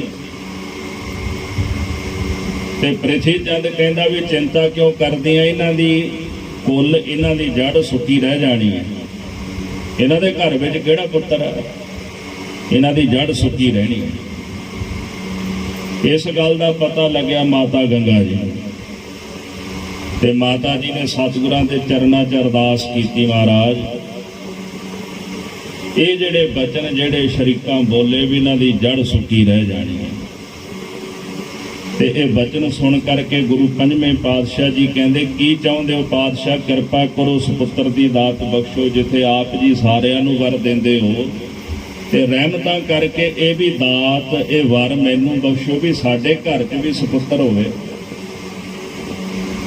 ਤੇ ਗੁਰੂ ਅਰਜਨ ਦੇਵ ਜੀ ਮਹਾਰਾਜ ਕਹਿੰਦੇ, ਫਿਰ ਇਸ ਤਰ੍ਹਾਂ ਕਰੋ। ਗੁਰੂ ਨਾਨਕ ਸਾਹਿਬ ਸੱਚੇ ਪਾਤਸ਼ਾਹ ਮਹਾਰਾਜ ਦੇ ਇੱਕ ਅਨੰਨ ਸਿੱਖ ਨੇ, ਬਾਬਾ ਬੁੱਢਾ ਜੀ, ਗੁਰੂ ਘਰ ਦੇ ਵਿੱਚ ਉਹ ਸੇਵਾ ਕਰਦੇ ਨੇ। ਉਹਨਾਂ ਦਾ ਸਥਾਨ ਬਾਬਾ ਬੁੱਢਾ ਜੀ ਦੀ ਪੀੜ, ਉੱਥੇ ਚਲੇ ਜਾਓ ਤੇ ਉਹਨਾਂ ਨੂੰ ਜਾ ਕੇ ਬੇਨਤੀ ਕਰੋ, ਅਰਦਾਸ ਕਰਾਓ ਉਹਨਾਂ ਕੋਲੋਂ ਤੇ ਹੁਣ ਕੋਈ ਸ਼ੰਕਾ ਕਰੇ ਵੀ ਇਹ ਬਚਨ ਗੁਰੂ ਸਾਹਿਬ ਵੀ ਕਹਿ ਸਕਦੇ ਸਨ, ਪਰ ਜਦੋਂ ਮਾਲਕ ਦੀ ਮਰਜ਼ੀ ਹੈ ਤੇ ਜੋ ਮਰਜ਼ੀ ਕਰੇ, ਭਾਵੇਂ ਕਿਸੇ ਸਿੱਖ ਕੋਲੋਂ ਕਹਾਵੇ ਤੇ ਚਾਹੇ ਆਪ ਕਹੇ, ਇਹ ਤਾਂ ਹੁਣ ਉਹਦੀ ਮਰਜ਼ੀ ਹੈ ਨਾ। ਇਹ ਜ਼ਰੂਰੀ ਤਾਂ ਨਹੀਂ ਵੀ ਜੇ ਅਸੀਂ ਲਿਖ ਕੇ ਦਿਆਂਗੇ ਤੇ ਤਾਂ ਹੀ ਗੁਰੂ ਨੇ ਮੰਨਣਾ, ਵੀ ਗੁਰੂ ਨੇ ਕਿਹੜਾ ਸਾਡੇ ਕੋਲੋਂ ਸਟਾਮ ਲੈਣਾ। ਅੱਜ ਕੱਲ੍ਹ ਦੇ ਸਿੱਖ ਇਦਾਂ ਹੀ ਕਰਦੇ ਨੇ ਵੀ ਇੱਦਾਂ ਕਿਵੇਂ ਹੋ ਗਿਆ ਜੀ, ਮਹਾਰਾਜ ਨੇ ਇਵੇਂ ਕਿਵੇਂ ਕਰ ਦਿੱਤਾ। ਅੱਜ ਕੱਲ੍ਹ ਦੇ ਪ੍ਰਚਾਰਕ ਵੀ ਉਹ ਕਹਿੰਦੇ ਨੇ। ਤੇ ਗੁਰੂ ਸਾਹਿਬ ਨੇ ਸਾਡੇ ਕੋਲੋਂ ਪੁੱਛਣਾ ਸੀ ਵੀ ਮੈਂ ਕਰਾਂ ਕਿ ਨਾ ਕਰਾਂ। ਗੁਰੂ ਦਸਵੇਂ ਪਾਤਸ਼ਾਹ ਕੋਲ ਨਾ ਜਦੋਂ ਰਾਮੇ ਵਾਲੇ ਬਦਾਵੀਏ ਮਾਝੇ ਦੇ ਇਲਾਕੇ ਦੇ ਜਦੋਂ ਚੌਧਰੀ ਆਏ, ਕਹਿੰਦੇ ਸਰਕਾਰ ਨਾਲ ਸੁਲ੍ਹਾ ਕਰਾ ਦਿੰਦੇ ਆ। ਮਹਾਰਾਜ ਕਹਿੰਦੇ ਸਿੱਖ ਬਣ ਕੇ ਆਇਓ ਕਿ ਚੇਲੇ ਬਣ ਕੇ ਆਇਓ? ਸਲਾਹਾਂ ਦੇਣ ਆਇਓ? ਜੇ ਤਾਂ ਸਿੱਖ ਬਣ ਕੇ ਆਇਓ ਤੇ ਬੈਠੇ ਰਹੋ, ਤੇ ਜੇ ਸਲਾਹਾਂ ਦੇਣ ਵਾਸਤੇ ਆਇਓ ਗੁਰੂ ਨੂੰ ਤੇ ਫਿਰ ਚਲੇ ਜਾਓ, ਤੇ ਸਾਡਾ ਤੁਹਾਡਾ ਕੋਈ ਸਾਥ ਨਹੀਂ। ਨਾਲੇ ਲਿਖ ਕੇ ਦੇ ਕੇ ਜਾਇਓ, ਅਸੀਂ ਤੁਹਾਡੇ ਸਿੱਖ ਨਹੀਂ ਤੇ ਤੁਸੀਂ ਸਾਡੇ ਗੁਰੂ ਨਹੀਂ। ਰਾਮਿਆਣੇ ਦੀ ਧਰਤੀ ਤੇ ਮਾਝੇ ਦੇ ਚੌਧਰੀਆਂ ਨੇ ਦੂਜੀ ਵਾਰੀ ਮਦਾਵਾ ਲਿਖਿਆ ਗੁਰੂ ਦਸਵੇਂ ਪਾਤਸ਼ਾਹ ਨੇ। ਉਹਨਾਂ ਵਿੱਚ ਭਾਈ ਮਾਨ ਸਿੰਘ ਹਰੀ ਵੀ ਉੱਥੇ ਆਏ ਸਨ, ਮਾਤਾ ਭਾਵ ਕੌਰ ਆਏ ਸਨ। ਉਹਨਾਂ ਦਾ ਫਿਰ ਜਥਾ 40 ਸਿੱਖਾਂ ਨਾਲ ਮੁਕਤਸਰ ਸਾਹਿਬ ਗਿਆ ਜਿੱਥੇ ਜੰਗ ਹੋਇਆ। ਉਹਨਾਂ ਨੇ ਫਿਰ ਉਹ ਲਿਖਿਆ ਬਦਾਵਾ ਜਿਹੜਾ ਪੜਵਾਇਆ। ਕਹਿਣ ਤੋਂ ਭਾਵ ਹੈ ਕਿ ਅੱਜ ਕੱਲ੍ਹ ਸਾਡੀ ਬਿਰਤੀ ਇਹੋ ਜਿਹੀ ਬਣ ਗਈ ਵੀ ਇੱਦਾਂ ਕਿਵੇਂ ਹੋ ਸਕਦਾ। ਇਹ ਗੁਰੂ ਦੀ ਮਰਜ਼ੀ ਆ, ਉਹ ਮਾਲਕ ਹੈ, ਕੁਝ ਵੀ ਕਰੇ। ਧੰਨ ਗੁਰੂ ਅਰਜਨ ਦੇਵ ਜੀ ਮਹਾਰਾਜ ਕਹਿਣ ਲੱਗੇ ਵੀ ਤੁਸੀਂ ਬਾਬਾ ਬੁੱਢਾ ਜੀ ਕੋਲੋਂ ਅਰਦਾਸ ਕਰਾਓ। ਇਤਿਹਾਸ ਕਹਿੰਦਾ ਵੀ ਪਹਿਲੇ ਦਿਨ ਮਾਤਾ ਜੀ ਰੱਥ ਤੇ ਸਵਾਰ ਹੋ ਕੇ ਗਏ। ਉਹ ਰੱਥ ਅੱਜ ਵੀ ਮੌਜੂਦ ਹੈ। ਜਦੋਂ ਰੱਥ ਤੇ ਸਵਾਰ ਹੋ ਕੇ ਮਾਤਾ ਜੀ ਗਏ, ਸੇਵਕ ਨਾਲ ਸਨ ਤੇ ਸੁਭਾਵਕ ਸੀ ਰੱਥ ਜਦੋਂ ਤੁਰੇ ਤੇ ਰੌਲਾ ਪਿਆ। ਘੋੜੇ ਜਾਂਦੇ ਸਨ, ਬੈਲ ਜਾਂਦੇ ਸਨ ਨਾਲ, ਤੇ ਬਾਬਾ ਬੁੱਢਾ ਸਾਹਿਬ ਜੀ ਸੇਵਾ ਕਰਦੇ ਸਨ। ਆਖਣ ਲੱਗੇ ਨਾਲ ਸਿੱਖ ਨੂੰ, ਸਿੱਖ ਦਾ ਨਾਮ ਸੀ ਭਾਈ ਅਜਿੱਤਾ ਰੰਧਾਵਾ। ਭਾਈ ਸਾਹਿਬ ਭਾਈ ਗੁਰਦਾਸ ਸਾਹਿਬ ਜੀ ਨੇ ਲਿਖਿਆ ਵੀ ਇੱਕ ਅਜਿੱਤਾ ਰੰਧਾਵਾ, ਤੇ ਜਿਹੜੇ ਬਾਬਾ ਬੁੱਢਾ ਜੀ ਸਨ ਉਹ ਵੀ ਰੰਧਾਵੇ ਪਰਿਵਾਰ ਵਿੱਚ ਸਨ। ਤੇ ਬਾਬਾ ਜੀ ਭਾਈ ਅਜਿੱਤਾ ਜੀ ਨੂੰ ਆਖਣ ਲੱਗੇ ਵੀ ਜਰਾ ਉੱਠ ਕੇ ਵੇਖੋ ਵੀ ਇੰਨਾ ਸ਼ੋਰ ਕਾਹਦਾ ਮਚਿਆ। ਭਾਈ ਅਜਿੱਤਾ ਜੀ ਉੱਠੇ ਤੇ ਝਾਤੀ ਮਾਰੀ, ਕਹਿੰਦੇ ਬਾਬਾ ਜੀ ਗੁਰੂ ਕੇ ਮਹਿਲ ਆਉਂਦੇ ਨੇ। ਤੇ ਬਾਬਾ ਬੁੱਢਾ ਜੀ ਕਹਿੰਦੇ ਵੀ ਗੁਰੂ ਕਿਆਂ ਨੂੰ ਕਿੱਥੇ ਭਾਜਣਾ ਪਈਆ, ਵੀ ਸੁਭਾਵਕ ਹੈ ਨਾ, ਮੁਖ ਚੋਂ ਬਚਨ ਨਿਕਲ ਗਿਆ। ਜਿਹੜਾ ਬ੍ਰਹਮ ਗਿਆਨੀ ਹੁੰਦਾ ਨਾ, ਉਹ ਈਰਖਾ ਦੇ ਵਿੱਚ ਜਾਂ ਪ੍ਰਸੰਨਤਾ ਵਿੱਚ ਆ ਕੇ ਕਿਸੇ ਨੂੰ ਵਾਰ ਸਰਾਪ ਨਹੀਂ ਦਿੰਦਾ। ਜੈਸੇ ਗੁਰੂ ਅਰਜਨ ਦੇਵ ਜੀ ਮਹਾਰਾਜ ਕਹਿੰਦੇ ਨਾ ਵੀ ਬ੍ਰਹਮ ਗਿਆਨੀ ਦਾ ਸੁਭਾਅ ਕਿੱਦਾਂ ਦਾ ਹੁੰਦਾ, ਕਹਿੰਦੇ ਜੋ ਪਾਵਕ ਦਾ ਸਹਿਜ ਸੁਭਾਅ। ਜਿਵੇਂ ਅੱਗ ਦਾ ਸਹਿਜ ਸੁਭਾਅ ਹੁੰਦਾ ਨਾ, ਸੁੱਤੇ ਸਿੱਧ ਆਪਣੇ ਸੁਭਾਅ ਦੇ ਵਿੱਚ ਬਲਦੀ ਹੈ। ਉਹਦੇ ਵਿੱਚ ਤਾਪ ਹੈ, ਵੇਖੋ ਗਰਮੀ ਹੋਵੇ ਤੇ ਉਹ ਸੇਕ ਦਿੰਦੀ ਹੈ, ਹੱਥ ਪਾਓ ਹੱਥ ਸਾੜ ਦਿੰਦੇ। ਪਰ ਜੇ ਸਰਦੀ ਵਿੱਚ ਕੋਲ ਬੈਠੋ ਤੇ ਸੁੱਖ ਵੀ ਦਿੰਦੀ ਹੈ। ਪ੍ਰਸ਼ਾਦੇ ਵੀ ਬਣਾਉਂਦੀ ਹੈ, ਸਾਡੀ ਅੱਗ ਨਾਲ ਹੀ ਬਣਦੇ ਨੇ ਪ੍ਰਸ਼ਾਦੇ। ਉਹਦਾ ਸੁੱਤੇ ਸਿੱਧ ਇੱਕ ਸੁਭਾਅ ਹੈ। ਬ੍ਰਹਮ ਗਿਆਨੀ ਪੁਰਸ਼ ਦਾ ਸੁੱਤੇ ਸਿੱਧ ਇੱਕ ਸੁਭਾਅ ਹੁੰਦਾ। ਉਹਨਾਂ ਨੇ ਸਹਿਜ ਹੀ ਬਚਨ ਕਰ ਦਿੱਤਾ ਵੀ ਗੁਰੂ ਕਿਆਂ ਨੂੰ ਕਿੱਥੇ ਭਾਜਣਾ ਪਈਆਂ ਨੇ। ਤੇ ਜਦੋਂ ਮਾਤਾ ਜੀ ਆਏ ਤੇ ਕਵੀ ਸੰਤੋਖ ਸਿੰਘ ਹੁਰੀ ਲਿਖਦੇ ਨੇ, ਦਾਸੀ ਕਹਿਣ ਲੱਗੀ ਬਾਬਾ ਜੀ ਗੁਰੂ ਸਾਹਿਬ ਨੇ ਭੇਜਿਆ ਹੈ ਕਿ ਬਾਬਾ ਬੁੱਢਾ ਸਾਹਿਬ ਜੀ ਕੋਲੋਂ ਅਰਦਾਸ ਕਰਾਓ, ਪੁੱਤਰ ਦਾ ਵਰ ਲੈਣ ਆਏ ਨੇ। ਤੇ ਬਾਬਾ ਜੀ ਕਹਿਣ ਲੱਗੇ ਮੈਂ ਤਾਂ ਗੁਰੂ ਘਰ ਦਾ ਕਾਹੀ, ਇੱਥੇ ਘਾਹ ਵੱਢਦਾ, ਮੇਰੇ ਕੋਲ ਕਿੱਥੇ ਪੁੱਤਰ ਆਏ ਕਿ ਮੈਂ ਕਿੱਥੋਂ ਵਰ ਦਿਆਂ। ਜਿਹੜੇ ਦੀਨ ਦੁਨੀਆ ਦੇ ਮਾਲਕ ਗੁਰੂ ਅਰਜਨ ਦੇਵ ਮਹਾਰਾਜ ਨੇ, ਉਹਨਾਂ ਕੋਲ ਜਾ ਕੇ ਅਰਦਾਸ ਕਰੋ, ਉਹ ਤੁਹਾਡੇ ਤੇ ਕਿਰਪਾ ਕਰਨਗੇ। ਮਾਤਾ ਜੀ ਵਾਪਸ ਆ ਗਏ ਤੇ ਜਦੋਂ ਗੁਰੂ ਪੰਜਵੇਂ ਪਾਤਸ਼ਾਹ ਨੇ ਪੁੱਛਿਆ ਤੇ ਆਖਣ ਲੱਗੇ ਗਰੀਬ ਨਵਾਜ ਵਰ ਲੈਣ ਗਏ ਸੀ ਪਰ ਵਰ ਤਾਂ ਨਹੀਂ ਮਿਲਿਆ। ਬਾਬਾ ਜੀ ਨੇ ਬਚਨ ਕਰ ਦਿੱਤਾ ਵੀ ਗੁਰੂ ਕਿਆਂ ਨੂੰ ਕਿੱਥੇ ਭੱਜਣਾ ਪਈਆਂ ਨੇ। ਮਹਾਰਾਜ ਸੱਚੇ ਪਾਤਸ਼ਾਹ ਕਹਿਣ ਲੱਗੇ ਗੰਗਾ ਜੀ ਜਾਣ ਦਾ ਤਰੀਕਾ ਸਹੀ ਨਹੀਂ ਸੀ। ਕਬੀਰ ਸਾਧੂ ਕੋ ਮਿਲਣਾ ਜਾਈਏ ਸਾਥ ਨਾ ਲੀਜੈ। ਕਹਿੰਦੇ ਜਦੋਂ ਸਾਧੂ ਨੂੰ ਮਿਲਣ ਵਾਸਤੇ ਜਾਈਏ ਤੇ ਫਿਰ ਕਿਸੇ ਨੂੰ ਨਾਲ ਨਾ ਲਈਏ, ਕਿਸੇ ਦੂਜੇ ਨੂੰ ਨਾਲ ਨਾ ਲਈਏ, ਇਕੱਲੇ ਜਾਈਏ। ਤੇ ਤੁਸੀਂ ਆਪ ਜਾਓ ਆਪਣੇ ਹੱਥੀਂ ਪ੍ਰਸ਼ਾਦਾ ਤਿਆਰ ਕਰਕੇ। ਹੁਣ ਮਿਸੇ ਪ੍ਰਸ਼ਾਦੇ ਕਿਉਂ ਵਰਤਦੇ ਨੇ? ਗੁਰੂ ਹਰਗੋਬਿੰਦ ਸਾਹਿਬ ਦੇ ਪ੍ਰਕਾਸ਼ ਪੁਰਬ ਤੇ ਮਾਤਾ ਗੰਗਾ ਜੀ ਨੇ ਮਿਸੇ ਪ੍ਰਸ਼ਾਦੇ ਬਣਾਏ। ਆਪਣੇ ਹੱਥੀਂ ਦਹੀਂ ਰਿੜਕ ਕੇ ਲੱਸੀ ਤਿਆਰ ਕੀਤੀ, ਮੱਖਣ ਲਿਆ, ਪਿਆਜ਼ ਲਿਆ, ਇਹ ਵਸਤੂਆਂ ਲੈ ਕੇ ਤੇ ਸੀਸ ਦੇ ਉੱਪਰ ਇਹ ਭੋਜਨ ਰੱਖ ਲਿਆ। ਕਵੀ ਜੀ ਕਹਿੰਦੇ ਚਰਨਾਂ ਵਿੱਚੋਂ ਜੋੜਾ ਵੀ ਉਤਾਰ ਦਿੱਤਾ। ਏਦਾਂ ਹੀ ਚੱਲ ਪਏ ਨੰਗੇ ਪੈਰੀ ਤੇ ਜਿੰਨੇ ਦਾਸ ਸੇਵਕ ਸਭ ਨੂੰ ਵਰਤ ਦਿੱਤਾ ਵੀ ਕਿਸੇ ਨਾਲ ਨਹੀਂ ਆਉਣਾ। ਮਾਤਾ ਗੰਗਾ ਜੀ ਬਾਬਾ ਬੁੱਢਾ ਜੀ ਦੀ ਭੀੜ ਵਿੱਚ ਪਹੁੰਚੇ। ਕਲਾ ਵੇਖੋ, ਕਹਿੰਦੇ ਜਦੋਂ ਬਾਬਾ ਬੁੱਢਾ ਸਾਹਿਬ ਕੋਲ ਪਹੁੰਚੇ ਨਾ ਤੇ ਬਾਬਾ ਜੀ ਉੱਠ ਖਲੋਤੇ, ਆਖਣ ਲੱਗੇ ਮਾਂ ਜੀ ਨਾਲ ਭੁੱਖ ਬੜੀ ਲੱਗੀ ਸੀ। ਵੇਖੋ ਸਾਧੂ ਦਾ ਸੁਭਾਅ, ਅੱਜ ਨਾ ਭੁੱਖ ਬੜੀ ਲੱਗੀ ਸੀ ਤੇ ਹੁਣ ਉਹ ਅੰਦਰ ਦੀ ਭੁੱਖ ਨੂੰ ਇੱਕ ਮਾਂ ਸਮਝ ਸਕਦੀ ਹੈ। ਅੱਜ ਪੁੱਤਰ ਨੂੰ ਭੁੱਖ ਲੱਗੀ ਤੇ ਮਾਂ ਪ੍ਰਸ਼ਾਦਾ ਲੈ ਕੇ ਆ ਗਈ, ਛੇਤੀ ਦਿਓ ਮੈਂ ਪ੍ਰਸ਼ਾਦਾ ਛਕਣਾ। ਜਦੋਂ ਬਾਬਾ ਬੁੱਢਾ ਸਾਹਿਬ ਜੀ ਦੀ ਤਲੀ ਤੇ ਪ੍ਰਸ਼ਾਦਾ ਰੱਖਿਆ ਨਾ ਮਾਤਾ ਜੀ ਨੇ, ਤੇ ਮਾਤਾ ਜੀ ਹੱਥ ਜੋੜ ਕੇ ਆਖਣ ਲੱਗੇ ਬਾਬਾ ਜੀ, ਨਾਲ ਦੇ ਸ਼ਰੀਕ ਕਹਿੰਦੇ ਨੇ ਵੀ ਗੁਰੂ ਅਰਜਨ ਦੇਵ ਸਾਹਿਬ ਜੀ ਦੀ ਜੜ ਸੁੱਕੀ ਹੈ ਤੇ ਤੁਸੀਂ ਸਾਈਂ ਲੋਕ ਅਰਦਾਸ ਕਰਦੇ ਹੋ। ਤੇ ਬਾਬਾ ਬੁੱਢਾ ਜੀ ਨੇ ਨਾ ਪਿਆਜ਼ ਲਿਆ ਤੇ ਪਿਆਜ਼ ਲੈ ਕੇ ਕਹਿੰਦੇ ਰੱਖਿਆ ਤੇ ਜ਼ੋਰ ਨਾਲ ਮੁੱਕੀ ਮਾਰੀ।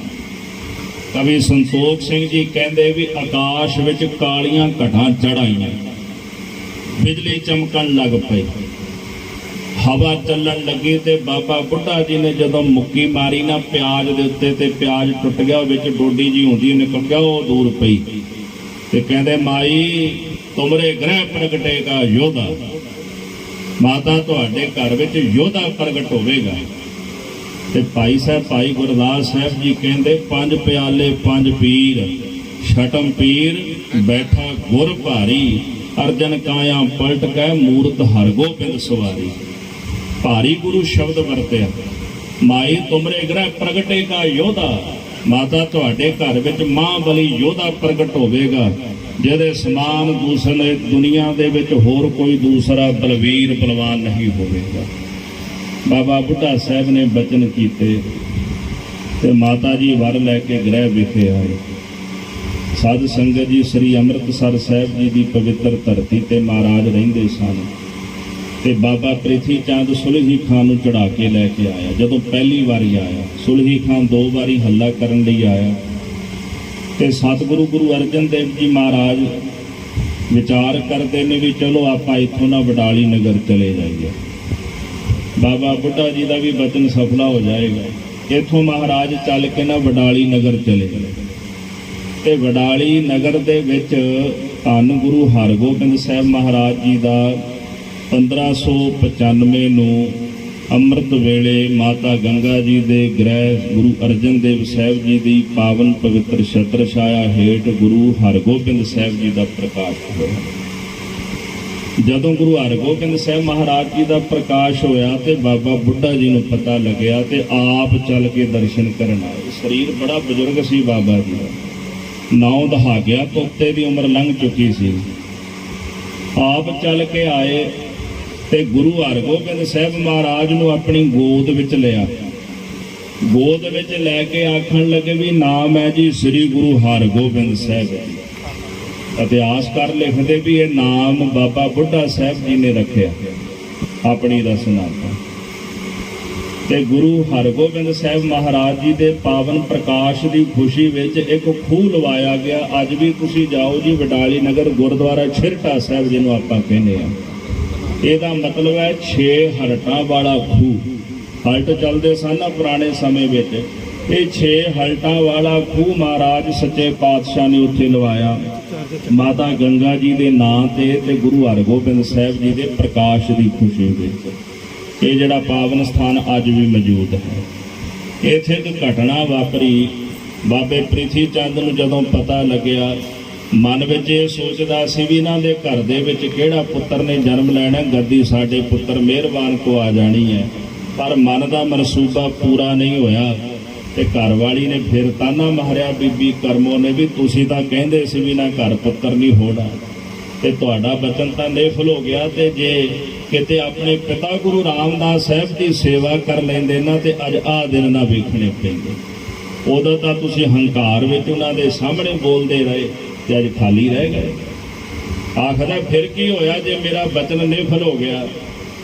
ਹੋਰ ਤਰੀਕਾ ਹੈ ਆਪਣੇ ਕੋਲ। ਇੱਕ ਦਾਈ ਲੱਭੀ, ਉਹਨੂੰ ਮਾਇਆ ਦਿੱਤੀ, ਆਖਿਆ ਵੀ ਜਾ ਕੇ ਉਹ ਬਾਲਕ ਨੂੰ ਮਾਰ ਦੇ। ਉਹ ਅਸਤਣਾ ਨੂੰ ਜ਼ਹਿਰ ਲਾ ਕੇ ਆਈ ਤੇ ਸਾਧ ਸੰਗਤ ਜੀ ਜਿਵੇਂ ਆਮ ਬੀਬੀਆਂ ਬੈਠੀਆਂ ਸਨ ਤੇ ਉਹਨਾਂ ਵਿੱਚ ਜਾ ਕੇ ਬਹਿ ਗਈ। ਆਖਣ ਲੱਗੀ, ਮਾਤਾ ਜੇ ਇਹ ਬੱਚਾ ਕਿਤੇ ਮੇਰਾ ਦੁੱਧ ਪੀ ਲਵੇ ਤੇ ਬੜੇ ਵੱਡੇ ਭਾਗਾਂ ਵਾਲਾ ਹੋਵੇਗਾ। ਇਹ ਗੱਲ ਮੈਂ ਪਰਖ ਕੇ ਵੇਖੀ, ਲੋਕ ਮੈਨੂੰ ਕਹਿੰਦੇ।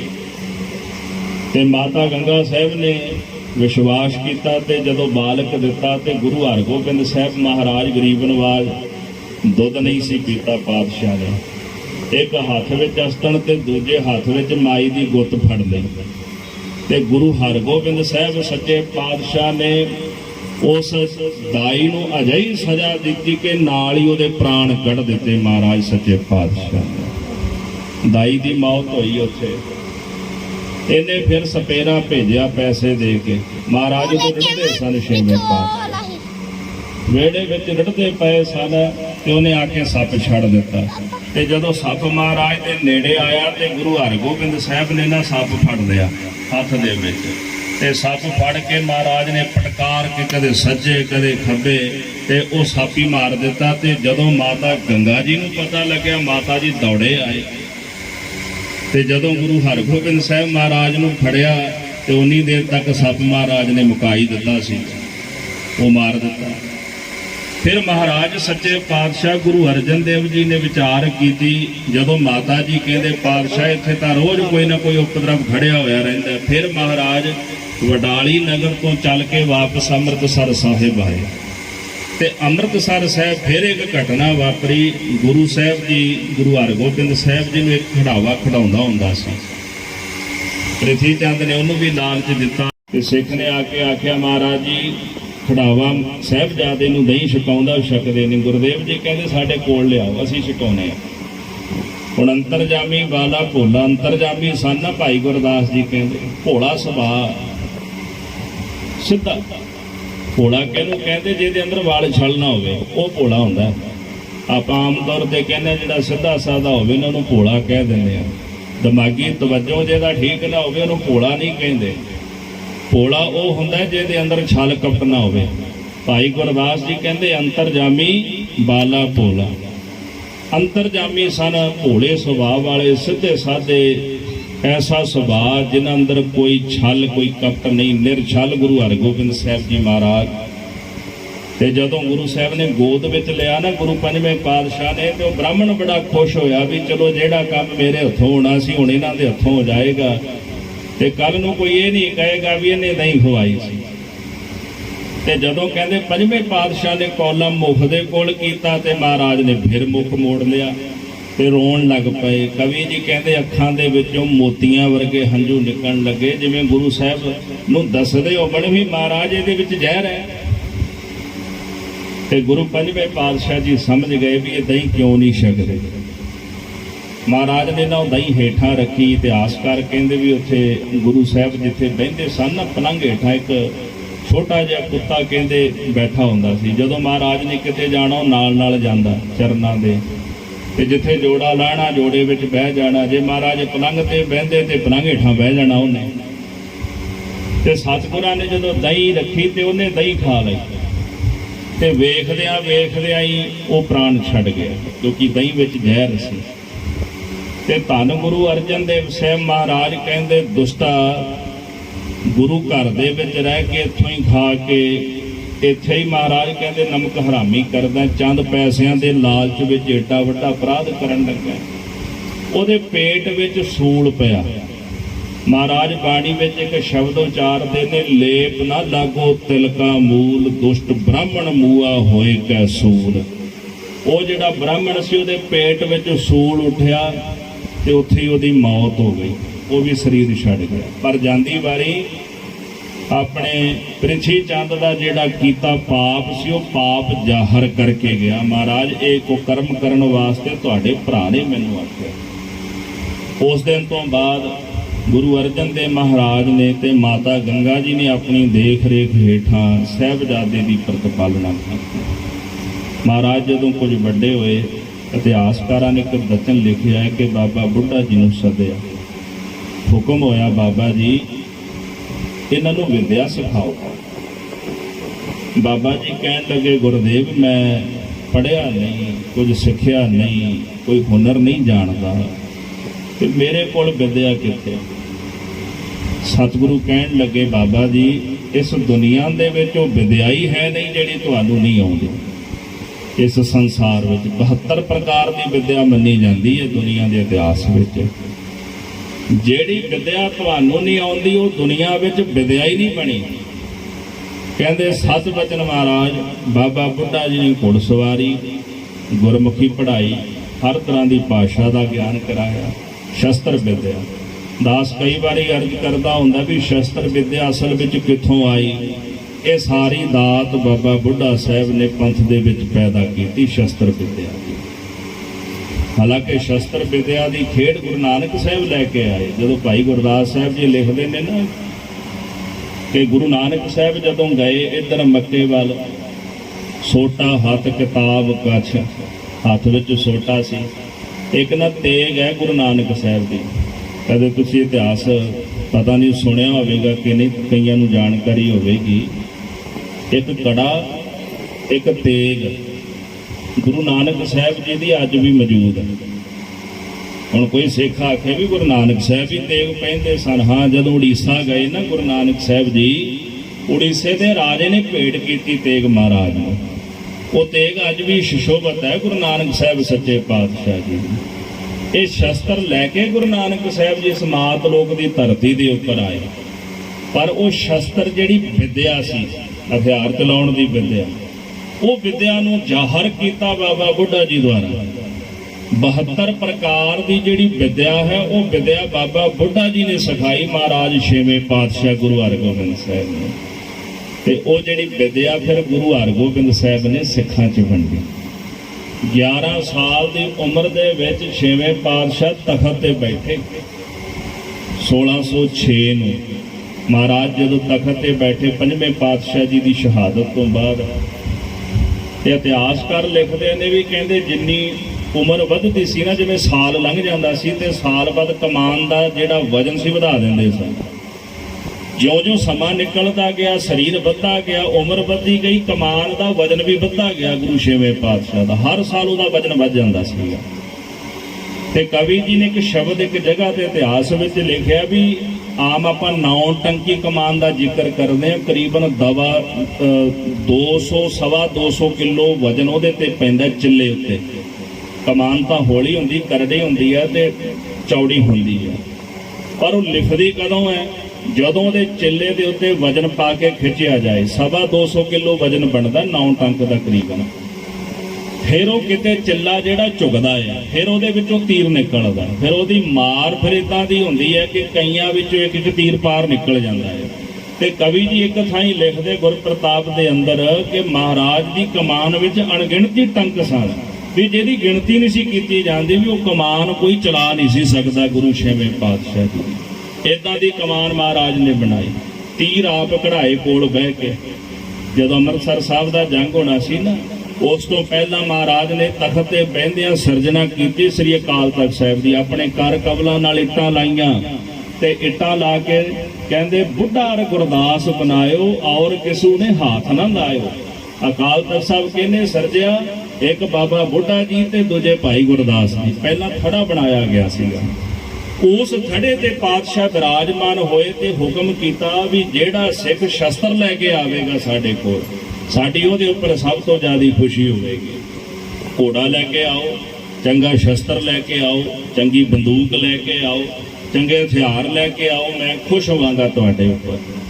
ਤੇ ਸਿੱਖਾਂ ਨੇ ਸ਼ਸਤਰਾਂ ਦੀ, ਘੋੜਿਆਂ ਦੀ, ਬੰਦੂਕਾਂ ਦੀ ਭਰਮਾਰ ਲਾ ਦਿੱਤੀ। ਪਿੱਛੇ ਜੀ ਸਿੰਘ ਸਾਹਿਬ ਗਿਆਨੀ ਹਰਪ੍ਰੀਤ ਸਿੰਘ ਨੇ ਬਿਆਨ ਦਿੱਤਾ ਸੀ ਵੀ ਸਿੱਖ ਨੌਜਵਾਨ ਸ਼ਸਤਰ ਰੱਖਣ ਬੜਿਆਂ ਨੂੰ ਤਕਲੀਫ ਹੋ ਗਈ। ਇਹ ਹੁਕਮ ਇਹਦਾ ਸੀ ਛੇਵੇਂ ਪਾਤਸ਼ਾਹ ਦਾ। ਉਹਨਾਂ ਨੇ ਤਾਂ ਹੁਕਮ ਵਜਾਇਆ, ਜਿਹੜਾ ਹੁਕਮ ਪ੍ਰਚਾਰਕ ਅੱਜ ਕੱਲ੍ਹ ਸੁਣਾਉਂਦੇ ਨੇ ਗੁਰੂ ਹਰਗੋਬਿੰਦ ਸਾਹਿਬ ਦਾ, ਵੀ ਸਿੱਖ ਨੂੰ ਸ਼ਸਤਰ ਰੱਖਣੇ ਚਾਹੀਦੇ, ਉਹੀ ਹੁਕਮ ਦਿੱਤਾ ਗਿਆ। ਤੇ ਅਕਾਲ ਤਖਤ ਸਾਹਿਬ ਤੋਂ ਜੇ ਸ਼ਸਤਰ ਰੱਖਣ ਦਾ ਹੁਕਮ ਨਹੀਂ ਦੇਣਾ ਤੇ ਫਿਰ ਕਿੱਥੋਂ ਦੇਣਾ? ਆਖੇ ਜੀ ਬਾਣੀ ਦਾ ਪ੍ਰਚਾਰ ਕਰੋ।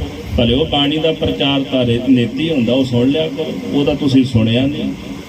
ਕਦੇ ਸੱਚਖੰਡ ਸ੍ਰੀ ਹਰਿਮੰਦਰ ਸਾਹਿਬ ਬੈਠੋ ਜੀ, ਉੱਥੇ ਚੌਂਕੀਆਂ ਚਲਦੀਆਂ ਨੇ, ਬਿਲਾਵਲ ਕੀ ਚੌਂਕੀ, ਕਲਿਆਣ ਕੀ ਚੌਂਕੀ, ਚਰਨ ਕਬਲ ਸਾਹਿਬ ਦੀ ਚੌਂਕੀ, ਸੋਦਰ ਦੀ ਚੌਂਕੀ, ਆਸਾ ਦੀ ਵਾਰ ਦੀ ਚੌਂਕੀ, ਕਿੰਨੀਆਂ ਚੌਂਕੀਆਂ ਹੁੰਦੀਆਂ, ਸੁਣਿਆ ਕਰੋ ਬਹਿ ਕੇ। ਬਾਣੀ ਦਾ ਪ੍ਰਚਾਰ ਤਾਂ ਹੁੰਦਾ ਹੈ, ਪਰ ਜਦੋਂ ਗੱਲ ਤਖਤ ਦੀ ਆਉਂਦੀ ਹੈ ਤੇ ਤਖਤ ਤੋਂ ਪ੍ਰਚਾਰ ਜਿਹੜਾ ਉਹ ਹਥਿਆਰਾਂ ਦਾ ਕੀਤਾ ਮਹਾਰਾਜ ਨੇ। ਤੇ ਜਿਸ ਦਿਨ ਤਖਤ ਤੇ ਬੈਠੇ ਦੋ ਤਲਵਾਰਾਂ ਵਧੀਆਂ, ਇੱਕ ਮੀਰੀ ਦੀ ਇੱਕ ਪੀਰ ਦੀ, ਮਹਾਰਾਜ ਸੱਚੇ ਪਾਤਸ਼ਾਹ ਗੁਰੂ ਹਰਗੋਬਿੰਦ ਸਾਹਿਬ ਨੇ ਦੋ ਤਲਵਾਰਾਂ ਪਹਿਨੀਆਂ। ਪੀਰੀ ਦੀ, ਜਿਹਨੂੰ ਗੁਰੂ ਅਮਰਦਾਸ ਸਾਹਿਬ ਜੀ ਕਹਿੰਦੇ ਖੰਡਿਓ ਤਿੱਖੀ ਵਾਲੋ ਨਿੱਕੀ ਏਤ ਮਾਰਗ ਜਾਣ, ਆਹ ਹੈ ਪੀਰੀ ਦੀ ਤਲਵਾਰ। ਇਹ ਜਿਹੜਾ ਸਿੱਖੀ ਦਾ ਮਾਰਗ ਹੈ ਨਾ, ਇਹ ਖੰਡੇ ਦੀ ਧਾਰ ਦੇ ਨਾਲੋਂ ਤਿੱਖਾ ਤੇ ਬਰੀਕ ਹੈ। ਤੇ ਭਾਈ ਗੁਰਦਾਸ ਸਾਹਿਬ ਜੀ ਕਹਿੰਦੇ ਨੇ ਵੀ ਇਹ ਜਿਹੜੀ ਸਿੱਖੀ ਹੈ ਨਾ, ਇਹ ਖੰਡੇ ਦੀ ਧਾਰ ਦੇ ਨਾਲੋਂ ਤਿੱਖੀ ਹੈ, ਇਹਦੇ ਉੱਤੇ ਕੋਈ ਚੱਲ ਨਹੀਂ ਸਕਦਾ। ਤੇ ਜਿਹੜੇ ਚੱਲੇ ਨੇ ਉਹਨਾਂ ਨੇ ਆਪਣੇ ਸਰੀਰ ਦਾ ਠੀਕਰਾ ਪਹਿਲਾਂ ਭੰਨਿਆ, ਫਿਰ ਉਹ ਗੁਰੂ ਦੇ ਦਰ ਤੇ ਹਾਜ਼ਰ ਹੋਏ। ਇੱਕ ਇਤਿਹਾਸ ਵਿੱਚ ਬਚਨ ਹੈ ਜੀ, ਕਹਿੰਦੇ ਮਹਾਰਾਜ ਛੇਵੇਂ ਪਾਤਸ਼ਾਹ ਜਦੋਂ ਤਖਤ ਤੇ ਬੈਠੇ ਨਾ, ਤੇ ਸੁਰ ਸਿੰਘ ਦੇ ਨੌਜਵਾਨ ਆਏ, ਜਿੱਥੇ ਬਾਬਾ ਬਿਧੀ ਚੰਦ ਜੀ ਦਾ ਸਥਾਨ ਹੈ, ਮਹਾਂਪੁਰਸ਼ ਬਾਬਾ ਅਵਤਾਰ ਸਿੰਘ ਜੀ ਅੱਜ ਸੇਵਾ ਕਰਦੇ ਨੇ। ਸੁਰ ਸਿੰਘ ਦੇ ਨੌਜਵਾਨ ਆਏ, ਪਾਤਸ਼ਾਹ ਸਾਨੂੰ ਆਪਣੇ ਕੋਲ ਰੱਖ ਲਿਓ, 6 ਮਹੀਨੇ ਕੱਪੜਾ ਦੇ ਦਿਓ, 2 ਵਕਤ ਦਾ ਪ੍ਰਸ਼ਾਦਾ ਦੇ ਦਿਓ, ਅਸਾਂ ਨਹੀਂ ਘਰ ਜਾਣਾ। ਅਸੀਂ ਆਪਣੇ ਸਰੀਰ ਦਾ ਠੀਕਰਾ ਜਿਸ ਦਿਨ ਭੰਨਾਂਗੇ ਤੁਹਾਡੇ ਨਾਲ ਜੰਗ ਵਿੱਚ ਹੀ ਤੋੜਾਂਗੇ। ਇਹ ਸਰੀਰ ਦਾ ਠੀਕਰਾ ਇਹਦੇ ਨਾਲ ਹੀ ਜਾਏਗਾ ਤੁਹਾਡੇ ਚਰਨਾਂ ਵਿੱਚ। ਤੇ ਪਾਤਸ਼ਾਹ ਨੇ ਫਿਰ ਫੌਜਾਂ ਰੱਖੀਆਂ, 2 ਤਲਵਾਰਾਂ ਪਹਿਨੀਆਂ, ਇੱਕ ਪੀਰੀ ਦੀ ਤਲਵਾਰ ਮਹਾਰਾਜ ਨੇ ਪਹਿਨੀ, ਜਿਹਨੂੰ ਗੁਰੂ ਅਮਰਦਾਸ ਸਾਹਿਬ ਜੀ ਨੇ ਆਖਿਆ ਵੀ ਇਹ ਖੰਡੇ ਦੀ ਧਾਰ ਨਾਲੋਂ ਤਿੱਖੀ ਹੈ, ਇਹ ਅਧਿਆਤਮਿਕ ਮਾਰਗ ਹੈ। ਤੇ ਫਿਰ ਪੀਰੀ ਦੀ ਤਲਵਾਰ ਦੇ ਨਾਲ ਮੀਰੀ ਦੀ ਰਾਜ ਸੱਤਾ ਦੀ ਤਲਵਾਰ ਮਹਾਰਾਜ ਨੇ ਪਹਿਨੀ। ਤੇ ਜਿੱਥੇ ਪਹਿਲਾਂ ਗੱਦੀ ਲਾ ਕੇ ਬਹਿੰਦੇ ਸਨ, ਉੱਤੇ ਤਖਤ ਲਾਇਆ, ਕਲਗੀਆਂ ਲਾਈਆਂ, ਤਖਤ ਬਣਾਏ, ਸ਼ਸਤਰ ਰੱਖੇ। ਤੇ ਪਹਿਲਾਂ ਜਦੋਂ ਜੰਗ ਹੋਇਆ ਤੇ ਬਾਜ ਪਿੱਛੇ ਜੰਗ ਹੋਇਆ, ਜਦੋਂ ਸਿੱਖ ਇੱਕ ਘੋੜਾ ਲੈ ਕੇ ਆਇਆ ਜੀ 2.5 ਲੱਖ ਰੁਪਏ ਦਾ, ਇਧਰ ਕਾਬਲ ਕੰਧਾਰ ਵੱਲੋਂ ਲੱਭ ਕੇ ਘੋੜਾ ਲਿਆਇਆ, ਬੜਾ ਸੋਹਣਾ ਘੋੜਾ ਸੀ। ਉਹਦੇ ਤੇ ਪੁਰਾਣੀਆਂ ਝੁੱਲਾਂ ਪਾ ਕੇ ਨਾ ਲੁਕੋ ਕੇ ਲਿਆਇਆ ਵੀ ਪਤਾ ਨਾ ਲੱਗ ਜਾਏ। ਤੇ ਕਿਤੇ ਰਾਹ ਵਿੱਚ ਸ਼ਾਹਜਹਾਨ ਦੀ ਫੌਜ ਨੂੰ ਪਤਾ ਲੱਗ ਗਿਆ, ਉਹ ਘੋੜਾ ਖੋ ਕੇ ਲੈ ਗਏ। ਉਹਨਾਂ ਨੇ ਘੋੜਾ ਖੋਇਆ ਤੇ ਸ਼ਾਹਜਹਾਨ ਕਿਤੇ ਸ਼ਿਕਾਰ ਖੇਡਦਾ ਅੰਮ੍ਰਿਤਸਰ ਸਾਹਿਬ ਦੇ ਕੋਲ ਆਇਆ। ਇੱਕ ਵਿਲਾਇਤੀ ਬਾਜ ਸੀ, ਉਹ ਬਾਜ ਕਿਤੇ ਨਾ ਸ਼ਾਹਜਹਾਨ ਨੇ ਸ਼ਿਕਾਰੀ ਪੰਛੀ ਲਈ ਉਡਾ ਦਿੱਤਾ। ਉਹ ਬਾਜ ਰੱਜਿਆ ਹੋਇਆ ਸੀ, ਰੱਜਿਆ ਬਾਜ ਕਦੇ ਸ਼ਿਕਾਰ ਨਹੀਂ ਕਰਦਾ। ਉਹ ਬਾਜ ਆ ਕੇ ਜਦੋਂ ਗੁਰੂ ਹਰਗੋਬਿੰਦ ਸਾਹਿਬ ਦੇ ਨੇੜੇ ਲੰਘਿਆ ਤੇ ਮਹਾਰਾਜ ਨੇ ਆਪਣਾ ਬਾਜ ਛੱਡ ਦਿੱਤਾ। ਉਸ ਪੰਛੀ ਦਾ ਸ਼ਿਕਾਰ ਗੁਰੂ ਸਾਹਿਬ ਦੇ ਬਾਜ ਨੇ ਕੀਤਾ। ਉਹ ਬਾਜ ਧਰਤੀ ਤੇ ਬਹਿ ਗਿਆ ਤੇ ਨਾਲ ਉਹ ਬਾਦਸ਼ਾਹ ਦਾ ਬਾਜ ਵੀ ਬਹਿ ਗਿਆ ਤੇ ਸਿੱਖਾਂ ਨੇ ਲੈ ਲਿਆ। ਤੇ ਸ਼ਾਹਜਹਾਨ ਇੱਥੋਂ ਵਾਪਸ ਮੁੜ ਗਿਆ, ਆਪਣੇ ਮੀਰ ਸ਼ਿਕਾਰ ਭੇਜ ਦਿੱਤੇ ਕਿ ਜਾਓ ਬਾਜ ਲੈ ਕੇ ਆਓ ਮੇਰਾ। ਉਹ ਬਾਜ ਲੱਭਦੇ ਛੇਵੇਂ ਪਾਤਸ਼ਾਹ ਕੋਲ ਆ ਗਏ। ਮਹਾਰਾਜ ਕਹਿੰਦੇ ਬਾਜ ਨਹੀਂ ਮਿਲਣਾ ਤੁਹਾਨੂੰ, ਤੁਸੀਂ ਸਾਡਾ ਘੋੜਾ ਖੋਇਆ, ਅਸੀਂ ਤੁਹਾਡਾ ਬਾਜ ਲੈ ਲਿਆ। ਇੱਥੋਂ ਹੀ ਫਿਰ ਉਹਨੇ ਮੁਗਲ ਸਿੱਖਾਂ ਨੂੰ 7000 ਦੀ ਫੌਜ ਦੇ ਕੇ ਅੰਮ੍ਰਿਤਸਰ ਸਾਹਿਬ ਭੇਜਿਆ। 12 ਤਰੀਕ ਨੂੰ ਫਤਿਹ ਦਿਵਸ ਮਨਾਇਆ ਲੋਹਗੜ੍ਹ ਦਾ। ਇੱਥੋਂ ਦਾ ਮੈਂ ਇੱਕ ਪ੍ਰਸੰਗ ਸੁਣਾ ਕੇ ਸਮਾਪਤੀ ਕਰਨ ਲੱਗਾ, ਸਮਾਂ ਬੜਾ ਜੇ ਤਾਂ ਇਤਿਹਾਸ ਸ਼ੁਰੂ ਹੋਇਆ ਗੁਰੂ ਹਰਗੋਬਿੰਦ ਸਾਹਿਬ ਮਹਾਰਾਜ ਦਾ। ਉਹ ਵੀ 94 ਜੇ ਪ੍ਰਸੰਗ ਸਾਂਝੇ ਕੀਤੇ ਨੇ। ਜਦੋਂ ਮੁਗਲ ਸਿੱਖਾਂ ਚੜ੍ਹ ਕੇ ਆਇਆ ਨਾ 7000 ਦੀ ਫੌਜ ਲੈ ਕੇ, ਤੇ ਬੀਬੀ ਵੀਰੋ ਜੀ ਦਾ ਵਿਆਹ ਸੀ ਅਗਲੇ ਦਿਨ। ਤੇ ਇੱਕ ਦਿਨ ਪਹਿਲਾਂ ਫੌਜ ਚੜ੍ਹ ਆਈ। ਮਾਤਾ ਜੀ ਕਹਿੰਦੇ ਪਾਤਸ਼ਾਹ ਮੇਲ ਸੱਦ ਲਈਏ। ਗੁਰੂ ਸਾਹਿਬ ਕਹਿੰਦੇ ਮੇਲ ਨਹੀਂ ਸੱਦਣਾ, ਪਰ ਬਰਾਤ ਆਉਣ ਦਿਓ। ਹੁਣ ਮਾਤਾ ਜੀ ਹੈਰਾਨ ਹੋ ਗਏ ਵੀ ਮੇਲ ਨਹੀਂ ਸੱਦਣਾ ਤੇ ਬਰਾਤ ਆਉਣ ਦਿਓ, ਵੀ ਜੇ ਮੇਲ ਨਹੀਂ ਬੁਲਾਉਣਾ ਤੇ ਫਿਰ ਬਰਾਤ ਨੇ ਕੀ ਕਰਨਾ। ਮੇਲ ਨਹੀਂ ਸੱਦਿਆ ਮਹਾਰਾਜ ਨੇ, ਬਰਾਤ ਨੂੰ ਹੁਕਮ ਦੇ ਦਿੱਤਾ ਵੀ ਤੁਸੀਂ ਆ ਜਾਓ। ਮੱਲਾ ਪਿੰਡ ਪੈਂਦਾ ਤੇ ਭਾਈ ਸਾਧੂ ਜੀ ਉਹਨਾਂ ਨਾਲ ਰਿਸ਼ਤਾ ਕੀਤਾ ਸੀ। ਤੇ ਮਹਾਰਾਜ ਸੱਚੇ ਪਾਤਸ਼ਾਹ ਗੁਰੂ ਹਰਗੋਬਿੰਦ ਸਾਹਿਬ ਜੀ ਨੇ ਇੱਕ ਲੋਹਗੜ੍ਹ ਦਾ ਕਿਲ੍ਹਾ ਬਣਾਇਆ। ਉਹਦੇ ਵਿੱਚ 15 ਸਿੱਖ ਛੱਡ ਦਿੱਤੇ। ਸਿੱਖ ਕਹਿੰਦੇ ਪਾਤਸ਼ਾਹ ਫੌਜ ਚੜ੍ਹ ਕੇ ਆ ਗਈ। ਮਹਾਰਾਜ ਕਹਿੰਦੇ ਫੌਜ ਨੂੰ ਰੋਕ ਕੇ ਰੱਖੋ।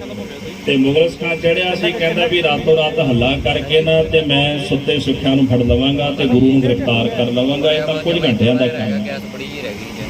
7000 ਦੀ ਫੌਜ ਲੈ ਕੇ ਜਦੋਂ ਪਹੁੰਚਿਆ ਤੇ ਲੋਹਗੜ੍ਹ ਦੇ ਸਾਹਮਣੇ ਸਿੱਖਾਂ ਨਾਲ ਟੱਕਰਾ ਹੋਇਆ। ਛੇਵੇਂ ਪਾਤਸ਼ਾਹ ਜੀ ਨੇ ਆਪਣਾ ਪਰਿਵਾਰ ਜਿਹੜਾ ਸੀ ਉੱਥੋਂ ਕੱਢ ਦਿੱਤਾ ਰਾਮਸਰ ਸਾਹਿਬ, ਤੇ ਇੱਥੋਂ ਝਬਾਲ ਨਗਰ ਵਿੱਚ ਭੇਜ ਦਿੱਤਾ। ਆਪ ਪਾਤਸ਼ਾਹ ਸਿੱਖ ਲੈ ਕੇ ਉੱਥੇ ਰਹਿ ਗਏ ਰਾਤ। ਵੀ ਸਵੇਰ ਹੁੰਦਿਆਂ ਸਾਰਾ ਦਿਨ ਕਿਹੜੇ ਹੱਲਾ ਕਰਾਂਗੇ। ਉਹ 15 ਸਿੰਘ ਰਾਤ ਲੜਦੇ ਰਹੇ। ਇੱਕ ਸਿੱਖ ਆਇਆ, ਪਾਤਸ਼ਾਹ ਜੇ ਕਿਤੇ ਤੋਪ ਹੁੰਦੀ ਨਾ ਆਪਣੇ ਕੋਲ, ਜੇ ਕਿਤੇ ਤੋਪ ਹੁੰਦੀ। ਵੇਖੋ ਸ਼ਹੀਦੀ ਪਹਿਰੇ ਕਿੱਦਾਂ ਦੇ ਹੁੰਦੇ ਨੇ, ਲੋਕਾਂ ਨੂੰ ਤਾਂ ਇਹ ਸ਼ਹੀਦਾਂ ਬਾਰੇ ਪਤਾ ਹੀ ਨਹੀਂ ਵੀ ਸ਼ਹੀਦ ਹੁੰਦੇ ਕੌਣ ਨੇ। ਜਿਸ ਦਿਨ ਬਾਬਾ ਬੰਦਾ ਸਿੰਘ ਬਹਾਦਰ ਨੂੰ 5 ਤੀਰ ਦਿੱਤੇ ਨਾ ਗੁਰੂ ਦਸਵੇਂ ਪਾਤਸ਼ਾਹ ਨੇ ਆਖਿਆ ਵੀ ਬਸ ਚੱਲੇ ਤੇ ਚਾੜ ਨਹੀਂ, ਚਲਾਉਣ ਦੀ ਲੋੜ ਵੀ ਨਹੀਂ, ਆਪੇ ਗੁਪਤ ਸ਼ਕਤੀਆਂ ਆ ਜਾਣਗੀਆਂ ਸਾਰੀਆਂ। ਅਜੇ ਤਾਂ 96 ਕਰੋੜ ਸਿੱਖਾਂ ਦਾ ਨਾਂ ਹੀ ਲਿਆ ਜਾਂਦਾ ਵੀ 96 ਕਰੋੜ ਸ਼ਹੀਦ ਹੁੰਦੇ ਨੇ।